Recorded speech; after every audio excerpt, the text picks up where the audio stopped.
Well, meteorologist Brandon Lashbrook here. Time for a quick tropical update. A lot is going on in the Atlantic Basin. Start out into the Gulf of Mexico. We see what was Invest 91L is now potential tropical cyclone 9. It is in the Gulf of Mexico, moving westward, and it is getting more developed this morning with some more shower and some storm activity. Although there is yet to be a defined center of circulation near the surface, so we're going to be having hurricane hunters flying out into the system later this afternoon. But we do have a track with this system as it will be moving westward. It is forecast to become a tropical storm with winds at 45 miles per hour, making landfall somewhere along the Texas coast at 45 miles per hour for winds by sometime by Tuesday morning or so. So if you're going to be along the coastal lines anywhere from the Texas area all the way down to the coast of northern Mexico, you want to be looking at the tropical forecast as we get a little bit more closer toward Tuesday as well, especially if you're in the Brownsville area in Texas, or if you know anyone in there as well. So we're looking at tropical storm warning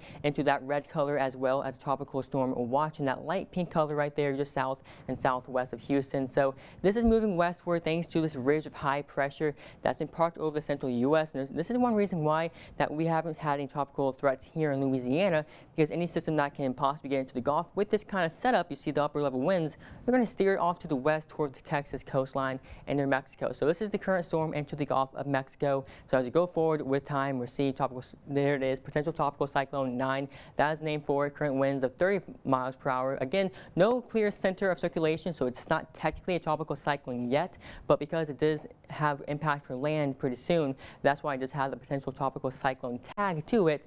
So it is again forecast to become a tropical cyclone before it makes landfall. You see the moisture content in the atmosphere as it moves westward. You see it beginning to get that center of circulation as it does move toward the Texas coast, roughly by possibly as early as Tuesday morning, making landfall into Texas. So again, if you're on the Texas area, you want to make sure you do heed local warnings and watches. Now here locally in Louisiana, we are going to get some indirect impacts from that system as it moves westward. See, today our wind gusts will be a little more elevated. We'll see winds out of the east around 10 to 15 to 20 miles per hour with gusts up to about 25 miles per hour. And then getting into the nighttime hours tonight, those winds will die down. But because of those winds and our dry conditions we've been seeing, that's why we do have that red flag warning in effect for more northern areas today. So we want to, of course, make sure to avoid any burns out there. But we do have a chance for some rain, albeit a slight chance. We see the best chance for rain with the system as it moves westward will be more so coastal areas of a few showers, maybe a couple rumbles of thunder this morning into the afternoon, maybe into the evening hours as well. But overall, keeping rain chances on the low side for our area for today, and then we'll be able to clear things out as we go toward the nighttime hours heading toward our Tuesday.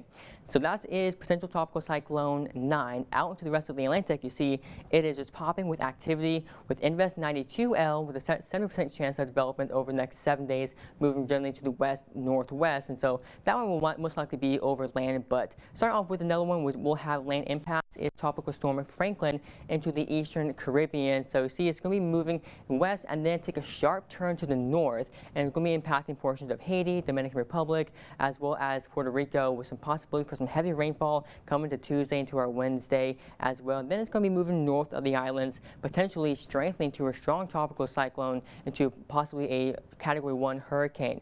Now there is some uncertainty with the track as you get toward the 3 to 5 day range. You see it has that more northeast motion and then kind of turning a little bit back to the north a little bit. So there is some uncertainty with that potential track. So it may be something the East Coast may want to watch out for, but right now it's looking like no land impacts once it gets up toward just south of Bermuda. So again, something to watch for areas of Bermuda as well as the greater Antilles Islands as well as that moves to the north. Now next to that was Tropical Storm Gert rather. This got that tropical storm designation late overnight last night. This was, if you remember, Tropical Depression 6, and it is just barely hanging on. Current winds 45 or 40 miles per hour rather, going to be moving westward and then most likely become a remnant low as you go toward Tuesday. So that one won't be a threat to land. And then even behind that is we had Tropical Storm Emily, but latest update now shows we have post-tropical cyclone Emily. So it is going to be basically a remnant low as it moves to the west and then northwest to about 35 miles per hour wind. So that one is what we call a fish storm, not going to threaten land at all over the next few days. So again, a lot is going on to the Atlantic. It's a lot to keep an eye on. Of course, we do have Hillary over into the west coast along California. But here in the Atlantic, of course, we are in the back half of August, heading toward the mid-September time frame where we do have that peak of hurricane season. So as of right now, there are no threats to our area here in Louisiana. But of course, as lanes get more robust and with activity out into the Atlantic, it is of course a good idea to have a plan in place and just keep an eye on the tropics, of course. And we'll always give you the latest updates here on air and as well as online.